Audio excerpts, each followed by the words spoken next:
और इवन आज भी मुझे जो होता है ना, मैंने एक हमारे सीनियर बॉडी बिल्डर है राम निवास सर, उनका मैंने वीडियो शेयर किया, उन्होंने अपना ओपिनियन रखा था, वो रखने के बाद उसके बाद भी मुझे जो होता है कॉल पे और ये जो होता है दूसरे लोगों से मिल के उनसे भी मुझे टारगेट करके इसी तरीके से परेशान करते हैं। और जब अगर इनको कोई सामने से बोलता है तो फिर बोलते हैं तुम्हारी औकात नहीं है, तुम हेटर हो, तुम ये हो, तुम वो हो।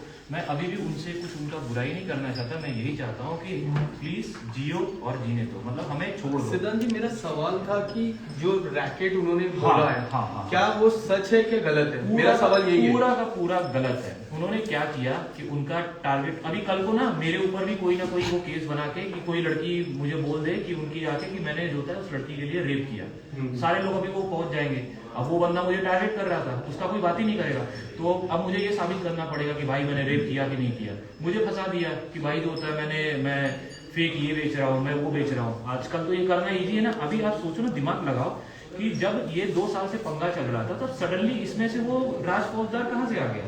और आने के बाद वो जो होता है JW मैरिट में रह रहा है, वहां पे स्टे करके बकायदा एकदम हाई क्वालिटी का उसका वीडियो शूट हो रहा है, सब कुछ हो रहा है। और उसके बाद वो, और इनका सीन क्या हुआ, ये थोड़े से एग्रेसिव हो गए। और कोई भी हो जाएगा, कोई भी क्यों होगा? अभी अगर हम लोग नॉर्मल कार भी चलाते हैं ना, और अपने पीछे कोई बार बार हॉर्न मारता है ना, तो हमको भी गुस्सा आ जाता है, बोलते भाई पागल है क्या, क्यों बार बार हॉर्न कर रहा है? तो मनोज के साथ सीन क्या हुआ, मनोज जा रहे थे ओपनिंग में जा रहे थे, और सडनली उस बंदे का कॉल आया 2 साल के बाद। कॉल आया, भाई मेरे पैसे दो। तो बोला भाई कौन बोल रहा है? तो बोला कि मैं ये बोल रहा हूँ। तो उन्होंने आइडेंटिफाई भी नहीं हुआ, नाम भी उनको पता नहीं। बोला नाम नहीं। अब उधर क्या हो रहा है, उधर पूरा सेटअप हो गया, रिकॉर्डिंग हो रहा है। तो ये बोल रहा है कि भाई मैं आपसे बाद में बात करता हूँ, मैं वही ओपनिंग में जा रहा हूँ। तो बोला नहीं, मैंने बाइक बेचे, मेरे पैसे दो। अब उधर वो रिकॉर्डिंग चल रहा है, रिकॉर्ड हो रहा है, वो अपना पक्ष बोल रहा है, बट उनका सिचुएशन क्या है वो तो नहीं दिख रहा है। तो बोले भाई मैं बाद में बात करता हूँ, आप क्यों इतना वो हो रहे हो? कॉल कट कर दिया। फिर दोबारा कॉल आया, मेरे पैसे दो, मैंने बाइक बेच के तुमको वो किए थे। तब ये भड़क गए। इन्होंने बोला भाई आप वही बंदे हो ना कि जो 2 साल पहले मुझे मिलके मेरा पैर छूते थे, इतना इज्जत करते थे, अभी सडनली आपको क्या हो गया? आप ऐसे क्यों ऐसी बातें कर रहे हो? तो फिर वो बोला नहीं, मेरे पैसे दो, मेरे पैसे दो। तो वो इस तरीके से पूरा का पूरा जब आप बैठ के देखोगे ना, आपको समझ जाएगा ये प्लान किया हुआ है। और उसके बाद फिर जो होता है, सडनली इनके पर्सनल लाइफ की चीजें आ जाती है। अभी इनका जो होता है, बहुत सारे लोगों का शादी होता है, 1 शादी होती है, 2 होती है, 3 होती है, बहुत सारी होती है। लोगों का जब तक अंडरस्टैंडिंग नहीं बनता है, तब तक उनकी लाइफ नहीं चलती है। अभी शायद बिल गेट्स का भी डिवोर्स हो गया ना, तो उतने बड़े आदमी का हो गया, तो इनका क्या है? तो अभी उनका भी जो होता है, आप ले आके बोलो कि उन्होंने ऐसा कर दिया, वैसा कर दिया, तो ये चीजों को घुमा के और अपने साइड से कैमरा हटा के दूसरे तरफ डाल देते हैं और बोलते हैं मेरा तो कुछ है ही नहीं। मुझे तो एकदम सज्जन आदमी है कि रैकेट वगैरह सब चीज है ना, ये कौन है कि इनको मैंने राइट दिया। किसी भी चीज में, हर चीज में इंडिया में डिपार्टमेंट रहता है, लीगल चीजों के लिए लीगल डिपार्टमेंट अपना है। अगर बाकी कुछ क्रिमिनल हो जाता है, वहाँ पे पुलिस डिपार्टमेंट है। तो ये जो नार्कोटिक्स का बोल रहे हैं ना कि मेडिसिन, पहली बात ये नार्कोटिक्स में आता नहीं। मैंने आज ही जो नार्कोटिक्स के नेशनल ब्यूरो ऑफ नार्कोटिक्स के जो सुपरिटेंडेंट थे, उनको आज मैंने लाइव लिया था। उनसे ये इन्फॉर्मेशन ली थी कि steroids, anabolic androgenic steroid narcotics में आते हैं क्या? तो ये नार्कोटिक्स में आते नहीं है। अगर वो एक बार प्रूव कर दे कि ये नार्कोटिक्स में आते, तो हम बोलेंगे। और पहली बात, ये जो दिखाया गया वो स्टीरॉइड था ही नहीं। CJC 1295 is a peptide growth hormone, secretagogue बोलते हैं जिसे। वो क्या करता है, आपके ग्रोथ हार्मोन को नेचुरली ज्यादा सिक्रेट कराता है। It was not even a direct growth hormone जो HRT में यूज होता है, वो भी नहीं था। इट वॉज अ पेप्टाइड जो कि दिखाया गया था, वो भी कंफर्म नहीं है इन्होंने दिया है कि नहीं। मतलब इतनी सी बात से जो पेप्टाइड को स्टीरॉइड बोला, स्टीरॉइड को ड्रग बोला, इस तरीके से बात बढ़ाई। इंडस्ट्री के अंदर जो बातें चल रही थी, बाहर जो नहीं चल रही है वो बाहर लाके इंडस्ट्री को बदनाम किया। आज लॉकडाउन के बाद फिटनेस इंडस्ट्री इतनी नीचे जा चुकी है। बॉडी बिल्डर हो, फिटनेस में जो भी लोग हो, कैसे वैसे एफर्ट्स करके इंडस्ट्री को हम लोग फिर से खड़ा करने की कोशिश कर रहे हैं। हमारे लिए कोई भाग्य नहीं है, लेकिन ऐसे लोग जो इंडस्ट्री को बदनाम कर रहे हैं, जो बॉडी बिल्डर को बदनाम कर रहे हैं, इसके बाद इंडस्ट्री का क्या असर होगा? और ये समझने में है कौन? मतलब कैसे है कि इनको क्या जरूरत पड़ी है? इन दोनों का झगड़ा चल रहा है पर्सनल, ठीक है, उसमें इनके पर्सनल में इनको लेके आई है।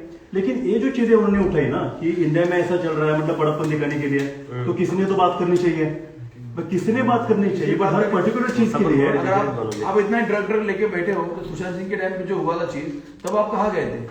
तब आप चुप क्यों बैठे थे? तब तो बहुत ड्रग था, आप तो अभी तो आपको देश नहीं दिखा। बहुत सारे बॉडी बिल्डर लॉकडाउन में एक्सपायर हो गए बिकॉज ऑफ एनी रीजन। वहां पे बोला गया कि body builder because of medicine ऐसे हो रहे हैं। उस टाइम पे आप कहा थे, आप वहां पे बोल सकते थे ना कि स्कैम है, यहाँ पे रोको, पुलिस स्टेशन में जाके बताओ आप। आपको अगर मालूम है कि कहाँ से चल रहा है। और एक चीज और बोलना चाहूंगा, एक चीज और सुनो। इन्होंने जैसे कोई मनोज सर ये पहले आदमी नहीं है जिन्होंने जो होता है ऐसा किया है। एक करणधीर करके थे, उनको इतना टॉर्चर कर दिया गया करणधीर और जमीन की वो अभी इंडिया में नहीं है। और उन लोग के जाने के बाद भी अभी भी उनके बारे में पोस्ट डाला जाता है, मेरे हेटर जो होता है भाग गए, और कुछ अठन्नी चवन्नी, हम लोग को अठन्नी चवन्नी बोलते हैं। मतलब लोगों को इतना तुच्छ समझते हैं कि जैसे किसी का कोई अस्तित्व ही नहीं, कुछ औकात ही नहीं है। और हमेशा वो वही बोलते हैं लोगों को नीचा दिखाना कि तुम्हारा, और मतलब, और मैं ये दिखाता हूँ इनका किस तरीके से। ठीक है, ठीक है, ठीक है। बोलने का हवा इतना है ना बंदे के लिए जॉब होने का मन ही नहीं कर रहा। कैसे सर बातमीची लिमिट है? हाँ ठीक है, अपन परत नहीं, टॉर्चर इतना हुआ है ना, अरेस्ट का होता है, दैट्स द मेन पॉइंट। ठीक है, मेन जो है आपने बोल दिया, जो पॉइंट्स था। Thank you. So thank you so much. आज मैं मनोज के साथ हूँ यहाँ पे। बहुत लोग मुझे पूछ रहे थे कि संग्राम दादा आप क्यों नहीं बोल रहे, आपका वीडियो क्यों नहीं आ रहा है, आप यहाँ इसमें सपोर्ट क्यों कर रहे हैं, क्यों नहीं कर रहे हो। तो मैं हमेशा बोलता हूँ कि मुझे सोशल मीडिया खेलना नहीं आता है, और मुझे यूट्यूब पे भी वीडियो डालना जरूरत नहीं है। मुझे फॉलोअर्स नहीं बढ़ाना है, मुझे ये चीज़ प्रमोट ज़्यादा करनी नहीं है जो करनी नहीं होनी चाहिए। जो चीज़ प्रमोट करने की है ही नहीं उसको प्रमोट क्यों करूँ। हाँ, मनोज ये लाइक माई यंगर ब्रदर, मेरे छोटे भाई जैसा ही है, मेरे गाँव की तरफ से भी है। तो मैं यहाँ पे इसलिए आया था कि एक जूनियर बॉडी बिल्डर को अगर कोई भी बंदा जो फिटनेस आइकॉन करके आता है और फिटनेस के लोगों को डिमोटिवेट करता है, तो उसके लिए मुझे खड़ा रहना ही पड़ेगा। और मैं अकेला नहीं हूँ, मेरे साथ पूरे जितने भी सीनियर बॉडी बिल्डर्स थे, जितने भी जूनियर बॉडी बिल्डर्स थे, वो सारे के सारे खड़े हैं। और मैं जो भी अभी बंदे बॉडी बिल्डिंग करना चाहते हैं, जो फिटनेस में आना चाहते हैं, तो ये एक बात ध्यान में रखिए कि जो भी चीजें आप अभी देख रहे हो ये जस्ट आपको दिखाया जा रहा है, कुछ भी सच नहीं इसमें कि बॉडी बिल्डर्स विदाउट मेडिसिन बन नहीं सकते हैं, ये सिर्फ इनके ऊपर टिके रहते हैं, गोली खाते हैं, इंजेक्शन लेके बॉडी बिल्डर बनते हैं। ऐसा बिल्कुल नहीं है। जहाँ पे जो चीज करनी चाहिए वहां पे करनी है, और वो भी आपके खुद के विश के हिसाब से। कोई भी आपको किसी भी चीज के लिए फोर्स नहीं करता है, या फिर लेना है नहीं लेना है, ये आपकी खुद की चॉइस रहती है। बट अगर आपको फॉर्मूला 1 में को जीतना है तो आपको फेरारी लेके जाना पड़ता है। एक बात आपको मैं बताना चाहता हूँ, किसी भी छोटी गाड़ी लेके आप फॉर्मूला 1 जीत नहीं सकते हो। इसी तरह अगर आपको फॉर्मूला 1 जीतना है या फिर वहां पे कॉम्पीट भी करना है तो आपको फरारी लेके जाना पड़ता है। तो ये बात बहुत ज्यादा लोगों को समझ में आ जाएगी। जहां पे जो चीज करनी है करनी पड़ेगी, लेकिन ये जो चीजें चल रही है जहां पे नहीं करनी है वो चीजें की जा रही है। और मनोज को टारगेट रख के सारे फिटनेस इंडस्ट्री को बदनाम किया जा रहा है कि जितने भी बॉडी बिल्डर्स है, जितने भी एथलीट्स है, वो सब लोग ऐसे करते हैं काम कि मेडिसिन बेच के या फिर सबको डुप्लीकेट माल और ये सब चीजें ना, ऐसा कुछ भी नहीं होता है। अगर कोई भी बंदा खुद कुछ चीज यूज करता है, अगर मैं मेरी गाड़ी चला रहा हूँ, अगर मैं मुझे कोई पूछता है कि सर गाड़ी कैसा है, गाड़ी का रिपोर्ट क्या है, तो मैं वही बताऊंगा ना जो मुझे, अगर रियल आदमी रहेगा ना, रियल आदमी वही बताएगा जो सच है। तो सच है ना, तो जो ट्रू है ना वही आपको करना चाहिए। और आपको अगर आपको सच में लगता है तो खुद के मतलब सर पे या फिर दिल पे हाथ रख के आप जो फॉलोअर्स है ना वो बताइए कि आप किसको फॉलो कर रहे हो। जिसको भी आप फॉलो करते रहे हो ना, थोड़ा सा सोच के देखिए, खुद के दिल पे हाथ रखिए। जो दिखता है ना वो दिखता है इसलिए फॉलो कर रहे हो, ठीक बात है। बट अगर आप किसी को एक रीजन के लिए या फिर फिटनेस आइकॉन यानी फिटनेस के लिए फॉलो कर रहे हो, तो जस्ट 1 मिनट के लिए आंख बंद करके सोचिए कि मैं सच में फिटनेस आइकॉन को फॉलो करोगे या फिर मुझे जो चाहिए उस चीज को फॉलो करोगे। तो यार जो चीज हर बार एक ही बार नहीं, मुझे हमेशा पूछा कि आप क्यों नहीं आ रहे हो, तो इसलिए मैं आया, अभी आया मैं कि जो राइट टाइम है ना, राइट टाइम पे सब चीजें करनी चाहिए। मुझे कंट्रोवर्सी बढ़ानी नहीं है, मुझे हर चीजों को ऐसे बड़ा चढ़ा के नहीं बताना है, जो रियल है वो रियल है। और इसलिए हमने आके प्रेस के सामने बताया है। और जितने लोग मन से हेल्प करना चाहते हैं, जो पॉसिबल था वो लोग यहाँ पे आ गए। पर ऐसे बहुत सारे लोग हैं पूरे इंडिया से, शायद लाइव भी देखते रहेंगे, वो पूरे इंडिया से सपोर्ट कर रहे हैं। नॉट फॉर मनोज, ये मनोज अकेले का सपोर्ट नहीं है, but Manoj is the reason. Because of Manoj ये सब चीजें ऊपर आ गई।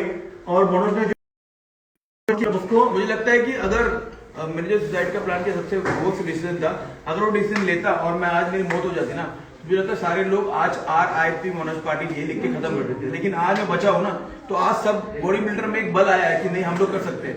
मैं हमेशा बोलता हूँ कि everything happens for a good reason. हर चीज अच्छे के लिए होती है। अगर मनोज ने स्टैंड नहीं ले रहता था तो हम सारे भी एक साथ नहीं आते। हम लोग क्या करते थे, इग्नोर करते थे कि अरे लास्ट टाइम मेरे साथ भी हुआ था ना, कुछ दिन बोलेगा बंद कर देगा। उसके बाद एक खतरी करके बंदा था, उसके टाइम आया था, करण करके बंदा था, उसके पास आया था। तो एक प्रोटेक्ट करता चला जाएगा।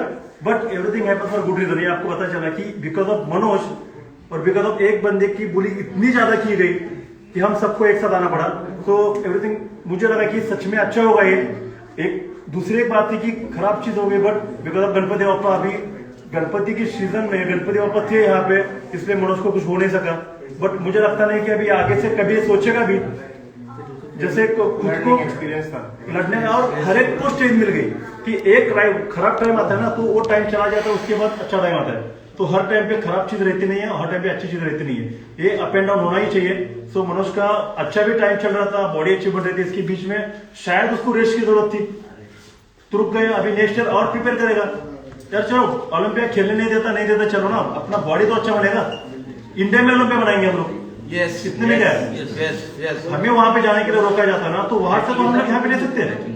और क्या ओलंपिया वाले लोग क्या मांगते हैं, स्पॉन्सरशिप चाहिए उनको प्राइजेस चाहिए ना, क्राउड चाहिए। इंडिया जितना क्राउड किसी के पास है नहीं। हम लोग यहाँ पे ऑनलाइन पे करके अगर देख सकते हैं, तो यार यहाँ पे अगर ओलंपिया हो जाएगा तो मुझे लगता है कि यूएस से ज्यादा क्राउड इंडिया में आ जाएगा, और फिर हमें वीजा की और किसी की जरूरत नहीं पड़ेगी। तो मैं ये बोलना चाहता हूँ कि अगर आप बिजनेस को सच में चाहते हो ना, तो रियल पीपल्स को फॉलो कीजिए। मला ना विदाउट बाकीच्या चॅनलला हे नाही करू नये, हे सगळे चॅनल लोकांचं ओळखतात. ठीक आहे चॅनलमध्ये दुसरे घेणार एक मराठी एक मिनिट हिंदी माझं फक्त सगळ्यांचं ठीक आहे. फ्रेममध्ये असं बोललं फक्त, पण एवढं झालंच नाही. हा ठीक आहे, चालेल. एक मिनिट गप्पा चला सगळं. सर एकच मिनिट झालं त्यांच्याकडे, एक मिनिट मराठी एक मिनिट हिंदी, ठीक आहे.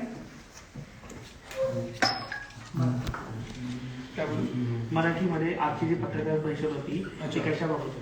आजची पत्रकार परिषद झाली, चांगल्या प्रकारे झाली.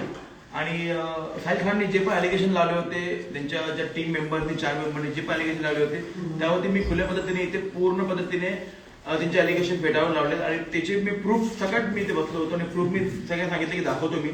एनी न्यूज चॅनल वॉन्ट मी दाखवतो. मला माहिती आहे, माझ्या जनतेला माहिती आहे की मी चुकीचा नाही आहे, I am a common man. आणि त्या पत्रकार परिषदेमध्ये आज घेऊन लोकांनी सपोर्ट केला, न्यूजवाल्यांनी सपोर्ट केला. आणि न्यूजला काही पण डिटेल पाहिजे असतील, आय एम हिअर. ते कधी मला विचारू शकतो की डिटेल्स काय आहेत किंवा प्रूफ काय, मी ऑलवेज रेडी आहे त्यांना द्यायला.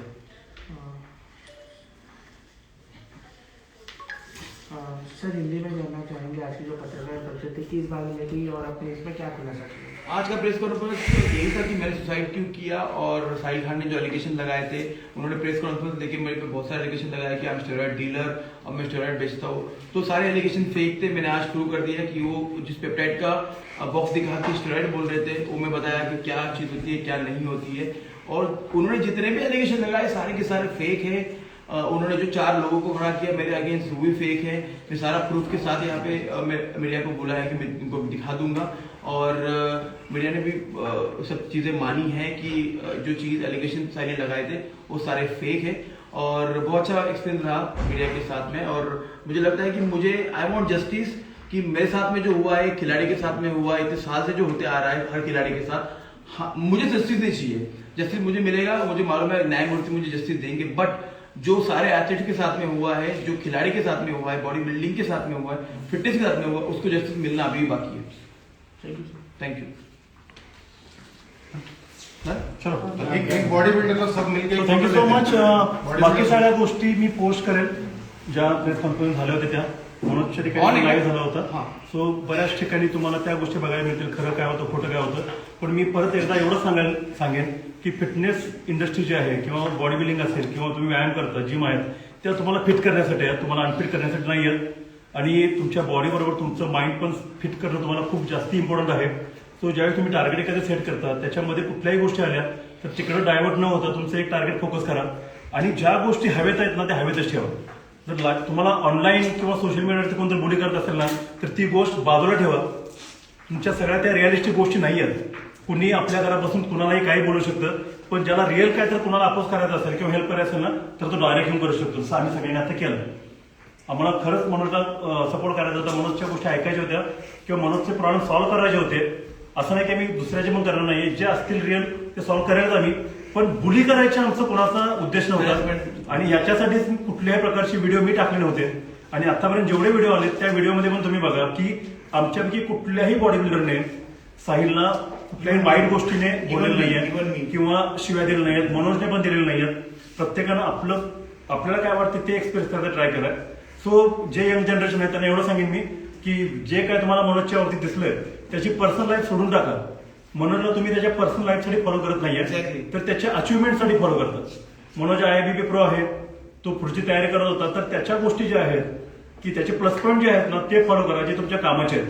त्याच्या पर्सनल लाईफमध्ये काय चाललंय ना ते तुम्हाला बघायची काही गरज नाहीये, कारण तो तुमचा पार्टच नाहीये.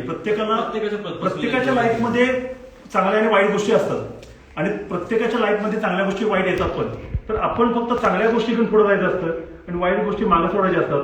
सो बॅड एक्सपिरियन्स असतो तो एक्सपिरियन्स म्हणून घ्यायचा आणि पुढे लाईफमध्ये परत झालं नाही. पण असं जर तुम्ही करत राहिलात तर तुम्ही सक्सेस व्हाल लाईफमध्ये.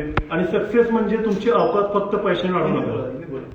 प्लीज, आपकी औकात जो है ना, हमेशा औकात की बात आ जाती है. औकात आपकी जब आप आते हो ना धरती पे, जब आप पैदा होते हो ना तब आप सिंगल आते हो, आप कुछ लेके आते नहीं हो, जाते समय भी कुछ आप लेके जाते नहीं हो. तो औकात आपकी है ना पैसे से कभी भी होती नहीं है. औकात कब होती है कि आपका बर्थ टाइमिंग फिक्स है, मरने का टाइमिंग फिक्स नहीं है. बट इसके बीच में जो टाइम आप काम करते हो, जो आपका वहां का जो काम रहता है आपका, जो कर्मा रहता है आपका, वो आपकी औकात बनाता है. तो ये कितने सारे लोग ऐसे हैं, अगर आपको इंडिया के इतने सारे लोग थे कि जिन्होंने सारे का सारा अपना पैसा देके खुद रोड पे आके सबको हेल्प किया था, तो उनकी औकात नहीं है क्या? तो औकात जो करते हैं ना लोग, उनको उनके साथ ही रहो. अगर आप उनको बढ़ावा देंगे ना, आप उनको सपोर्ट करेंगे, आप उनको लाइक्स देंगे, आप उनको कमेंट्स देंगे, तो बंदे उनकी औकात उसी तरह से बढ़ाते जाएंगे. So don't do that please, it's request. और मनोज का जो एक्सपीरियंस था बहुत खराब था. मैं बाकी सबको बोलना चाहूंगा, अगर आपके साथ भी कभी बुली हो जाएगी ना तो जस्ट इतना ही बात कहो किसी को भी कि भाई अगर तुझे कुछ प्रॉब्लम है तो हम लोग एक साथ मिलते हैं, अपना पर्सनल प्रॉब्लम है हम लोग सॉल्व करेंगे. अगर इंडस्ट्री का प्रॉब्लम है तो इंडस्ट्री का कोई पर्सन सॉल्व करेगा. अगर आपको मेरे बारे में कुछ बोलना ना, आप कांटेक्ट करो मुझे, हम लोग बैठ के सॉल्व करेंगे. ये सोशल मीडिया पे बुली करके कुछ होता नहीं है. इसमें क्या होता है कि बाकी सब लोग, कुछ लोग मुझे फॉलो करते हैं, सेम इसको फॉलो करते हैं, सेम और किसी को करते हैं, लेकिन जब झगड़ा होता है ना तो उन सब में भी झगड़ा हो जाता है. सो इट्स कुछ भी ये किसी भी धर्म के ऊपर कुछ नहीं था, किसी कास्ट के ऊपर कुछ नहीं था. दोस्ती के बीच में दरार इतनी आ गई, इतने सारे अच्छे दोस्त जो भाई के जैसे रहते थे उनमें प्रॉब्लम आ गया एक तीसरे बंदे के कारण. और कुछ दिन के बाद क्या हो जाएगा, वो बंदा निकल भी जाएगा, लेकिन आपकी बीच की दरार कभी भरेगी. बिजनेसमैन, ये ऑलवेज से कि पैसा, मैं बिजनेसमैन, जितना डालूंगा ना 10 गुना निकाल लूंगा. सो इतना रिक्वेस्ट है कि अगर आप ब्लाइंड होकर फॉलो कर रहे हो तो गो है. अगर आपको लगता है कि सच में कुछ अच्छा फॉलो करना है तो 1 मिनट के लिए आप खुद सोच सकते हो कि मैं क्या कर रहा हूँ और किसको फॉलो. मुझे लगता है कि आज मेरे वजह से, मेरे एक मैच स्टेप की वजह से हम सारे एथलीट लोग आज टुगेदर है, सारे साथ में है. तो मुझे लगता है भारत देश के सारे एथलीट लोग एक के ऊपर कुछ भी हो, फिर छोटा हो बड़ा, एक के ऊपर कुछ आज उठती है ना तो सब लोग हम लोग साथ में आएंगे ना. मुझे लगता है कि किसी ताकत ने हमें तोड़नी. मला थोडंसं बोलायचं ही जी संग्रामदादांचं भारतीय बॉडी बिल्डिंग त्याच्यामध्ये खूप चांगलं नाव आहे, सिनियर बॉडी बिल्डर आहे. मला असं वाटतं ही वेळ आज जसे एवढे सगळे उभे आहेत ना त्याच्यापेक्षा असतं. भारतातल्या ऍथलीट लोकांची संख्या काही कमी नाही. एक साहिल खान नडू शकत नाही आपल्याला. अशा परिस्थिती इथपर्यंत एखादा माणूस, समजा आज काही दिवसांपूर्वी तुमच्याबरोबर चाललं होतं, आज मनोज बरोबर झालं, मनोजनी एवढी फायनल लेवलची स्टेप घेतली, ही स्टेप आज येईपर्यंत आलीच नाही पाहिजे. सुदैवाने तो आज आपल्यामध्ये आहे म्हणून आपण बोलतोय. असं जर सगळ्यांबरोबर घडत चाललं, ही गोष्ट खूप सुरुवातीला व्हायला पाहिजे. सगळ्यांनी जर याच्या पुढे कोणत्या ऍथलीट बरोबर असं घडतं, ही आजची जी कंडिशन आहे ती प्रत्येक दिवशी घडली पाहिजे. एवढं 100% होणार. कुठलाही बुलीचा व्हिडिओ आला तर त्याला सगळ्या ऍथलीटची प्लीज बाकी प्रमोट करा. भारताची जनसंख्या हुशार आहे, लोक हुशार आहेत. काय घ्यायचं, साहिल खानला बॉडी बिल्डर म्हणून लोक हे नाही करतात, तुझ्या उघड्या नागड्या घेऊन पुरी फिरत असतो किंवा मग त्याच्या लाईफस्टाईल साठी त्याला फॉलो करतात. मला तर एवढं म्हणणं आहे की ऍटलीस्ट महाराष्ट्रामध्ये आपण ना सगळे म्हणून करू शकतो. बाकी सगळे लोक तयार आहेतच, पण महाराष्ट्रामध्ये जिथे ना आपण त्याच्या गोष्टी जर बॅन केल्या इकडे. येस. आणि सर्वात मोठी गोष्ट आहे ना, मी तुम्हाला गोष्ट सांगतो की चायनावाला करतो. चायना काय करता, एक चायनाला दुसऱ्या कंट्रीला जाऊन आहे ना तो त्याला फायनान्शियल मारतो. जेव्हा तुम्ही त्याच्या प्रोडक्टला माइंड करणार ना तेव्हा तो आपोआप तुटणार. प्रोडक्ट नाही खावा, प्रोटीन नका खाऊ, प्रोटीन माझे प्रोटीन नका पिऊ, दादाचं प्रोटीन प्या, वेगळ्या कंपनीचं प्रोटीन प्या, दुसऱ्या कंपनीचं. पण दुसऱ्या त्या माणसाचं प्रोटीन तुम्ही जेव्हा संपणार ना पिणं, त्याचं बटर, पीनट बटर बोलतो ना की पीनट बटर माझा नंबर 1 वर्ल्डचा बेस्ट नंबर 1 है, थोड़ा जब वो लोग बोलते ना कि मेरा पीनट बटर ये है, बेस्ट है, नंबर 1 है, उसके ना तोड़ो, उसको घमंड तोड़ो, मत खरीदो, उसके प्रोटीन मत पियो. जब नहीं पियोगे ना, मैं आज गुस्से में बोल रहा हूँ, सॉरी, लेकिन ये करना बहुत जरूरी है। जिसको जब फाइनेंशियल हम तोड़ेंगे ना तो औकात भी मालूम पड़ेगी किसकी क्या है, बैंक बैलेंस भी पता चलेगा। जब आप तोड़ोगे ना फाइनेंशियल, देखते कितना बड़ा कौन नहीं, आदमी लेकिन क्या करता है। एक बात क्या है कि देखो, he is a brand ambassador, किसी भी चीज में इसके इन्वेस्टमेंट है नहीं, तो इनके जो ब्रांड इसको सपोर्ट कर रहे हैं ना, तो इन ब्रांड के जो ओनर्स है ना, उन्होंने समझना चाहिए। हाँ, तो इन लोगों को क्या करता है, मैनिपुलेट करता है ओनर्स को मैनिपुलेट करता है। That's is secret. जब मैनिपुलेट करता है तो पैसा फेंकता है ओनर भी। तो ये चीजें समझनी चाहिए। अगर ये यहाँ से रोका जाएगा ना तो 100% ये चीजें रुक सकती ये है। जनता तोड़ेगी, एटीट्यूड, अकड़, औकात, ये जनता तोड़ेगी। बाइकआउट करो उस चीजों को, ओपनिंग पे मत बुलाओ। 5 लाख रुपए लेता है ना दादा, 2 लाख रुपए लेता है, मैं 50,000 रुपए लेता हूँ, हमको बुलाओ, सिद्धांत भाई को बुलाओ। जब स्मॉल एथलीट को आप सपोर्ट करोगे ना, जब स्मॉल एथलीट को बड़ा करोगे ना, वो आता है 1 घंटे के लिए, 50-15 मिनट के लिए, इसको 5 लाख मिलता है, हमको 50,000 रुपए। क्यों ये भेदभाव क्यों? हमने इतने मेडल लाए देश के लिए, क्या करेंगे मेडल का? सिर्फ टंगा के रखे, जैसे वो बोलते हैं ना, टंगा के रखते हो मेडल, सिर्फ पैसा कमाओ। तो वो पैसा कमा रहा है, तुम लोग दे रहे हो, मत दो, रोको। जब रोकोगे तो हम लोग जैसे एथलीट आगे बढ़ेंगे, नहीं तो हम लोग ऐसे एथलीट मरते रहेंगे। मैं तो ये भी बोलना चाहूंगा कि कुछ जगह पे जहाँ पे आपका इतना बजट रहता है ना, तो वहां पे अगर आप किसी भी सीनियर एथलीट को बुलाएंगे ना, तो मुझे लगता है कि सीनियर एथलीट्स वहां पे फिटनेस इंडस्ट्री के लिए फ्री ऑफ कॉस्ट में चला जाएगा। यस, अगर इसको रोकने के लिए कुछ करना पड़ेगा ना, तो हम लोग उसी चीज के लिए भी रेडी है। जब तक इनका ये मोनोपोली खत्म नहीं होता ना, तब तक बहुत सारे ऐसे एथलीट रहेंगे जो उसी आपके एरिया के रहेंगे या फिर अपने एरिया के रहेंगे। तो वहां पे आपको हेल्प अगर सच में चाहिए तो we can come there, but ये चीजें जो है ना, इस लेवल तक फिर से नहीं जानी चाहिए। बट ये ऐसा नहीं कि यहाँ पे रोका जाना चाहिए कि या फिर मनोज आप कुछ मत करो, इनको छोड़ दो, ऐसा बिल्कुल नहीं है। इस चीज के अगेंस्ट तो ये चीज एक बार तो होनी ही चाहिए कि पावर, एथलीट की पावर दिखनी बहुत जरूरी है। Come together, stand together, we will rise together. Thank you so much. चलो आगे आ जाओ। इधर आगे निकाल, आगे? इसके आगे थैंक यू। तो थैंक यू सो मच। बहुत ही अच्छा रहा ये प्रेस कॉन्फ्रेंस, 1-1.5 घंटा चल रहा था। और अभी देखते हैं कि आप कितना समझ सकते हो इसके बारे में। तो प्लीज़ बी टुगेदर, और इससे रोकने के लिए अगर एक साथ हम लोग आएंगे तभी कुछ कर सकते हैं। Thank you so much, love you all, take care, bye bye.